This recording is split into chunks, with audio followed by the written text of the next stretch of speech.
Hi பாயலா, எப்படி இருக்கீங்க? இன்றைக்கி நம்ம செரின் வீட்டு சாப்பாடில் ஒரு சிம்பிளான ஒரு லஞ்ச் மெனு தான் பண்ண போகிறோம். சாதம், ஒரு குழம்பு, அப்புறம் ஒரு பொரியல் தான் பண்ண போகிறோம். தேவைப்பட்ட முட்டை, அப்பளம் இதெல்லாம் நம்ம விருப்பப்படி நம்ம வீட்டில் பண்ணிக்கிறது தான்.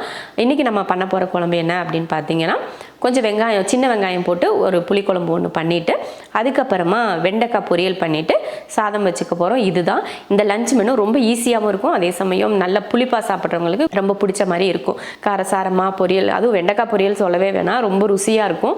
இப்போ வாங்க நம்ம சமையலுக்கு ரெடி பண்ணிக்கலாம். இது மாதிரி தேங்காய் வந்து நான் ஒரு 1/4 மூடி தேங்காய், சின்ன தேங்காயில் 1/4 மூடி தேங்காய் துருவி எடுத்திருக்கேன். அதை மிக்ஸி ஜாரில் சேர்த்துடலாம்.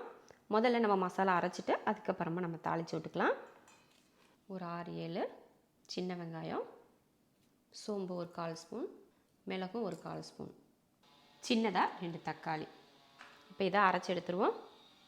மசாலாவை அரைச்சி எடுத்தாச்சு. இப்போ நம்ம தாளிச்சிடலாம். கொஞ்சம் சின்ன வெங்காயம், பூண்டு இதெல்லாம் உரித்து எடுத்து வச்சுருக்கேன். நமக்கு தேவைன்னா கட் பண்ணி சேர்த்துக்கலாம், இல்லைன்னா அப்படியே முழுசாகவே சேர்க்குறதுனா கூட சேர்த்துக்கலாம். இப்போ நம்ம தாளிச்சிருவோம்.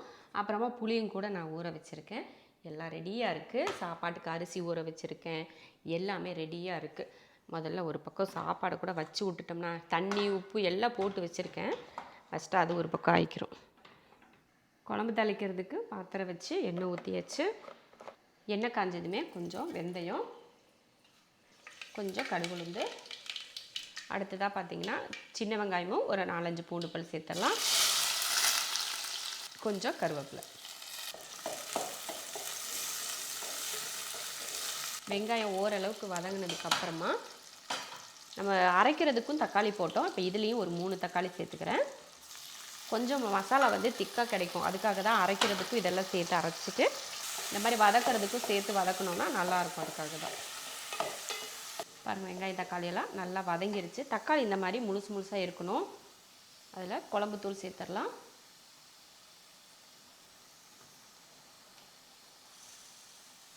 மூணு ஸ்பூன் குழம்புத்தூள்.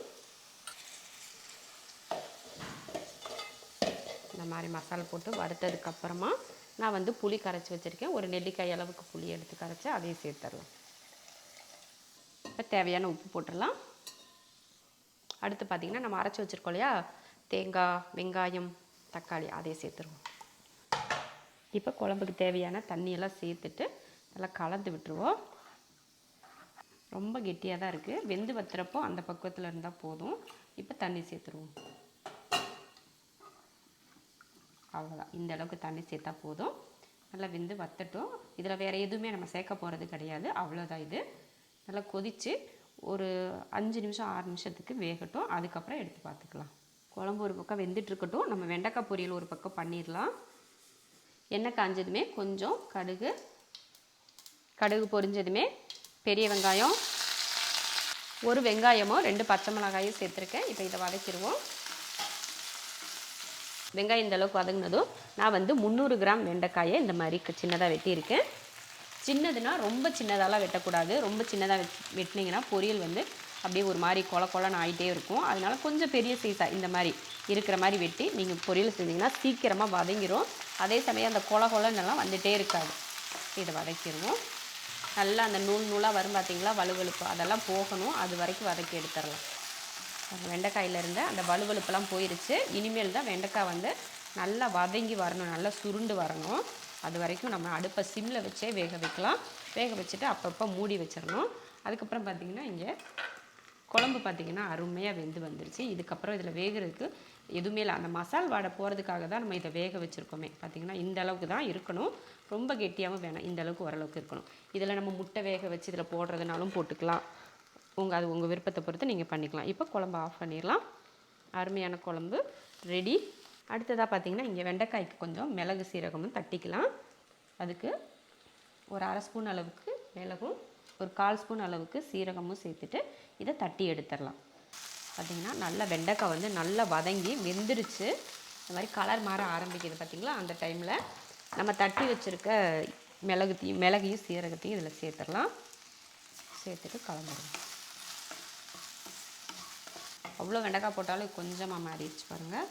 அடுத்து இறக்க போகிறதுக்கு முன்னாடி தேங்காய் துருவல் சேர்த்துடலாம். சும்மா ஒரு 2 ஸ்பூன் அளவுக்கு தேங்காய் துருவல் வந்து பொரியலுக்கு பொறுத்த வரைக்கும் ரொம்பவும் அளவுக்கு அதிகமாக சேர்த்துட்டிங்கனாலும் அந்த தேங்காயோட டேஸ்ட்டு தான் இருக்கும். இப்போ அடுப்பு ஆஃப் பண்ணிடுவோம். அருமையான வெண்டைக்காய் பொரியல் ரெடி.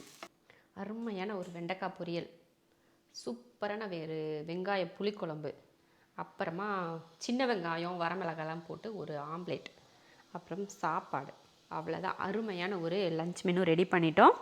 அருமையான ஒரு டேஸ்ட்டில் லஞ்ச் மெனு செஞ்சு முடிச்சிட்டோம். இதே போல் வெண்டைக்காய் பொரியல், இந்த மாதிரி வெங்காய புளிக்குழம்பு சாதம் செஞ்சு பாருங்கள், ரொம்ப விரும்பி சாப்பிடுவாங்க. செஞ்சு பார்த்துட்டு எப்படி இருக்குன்னு சொல்லிட்டு கமெண்ட்டில் சொல்லுங்கள். பிடிச்சிருந்தா லைக் பண்ணிவிட்டு ஷேர் பண்ணுங்கள்.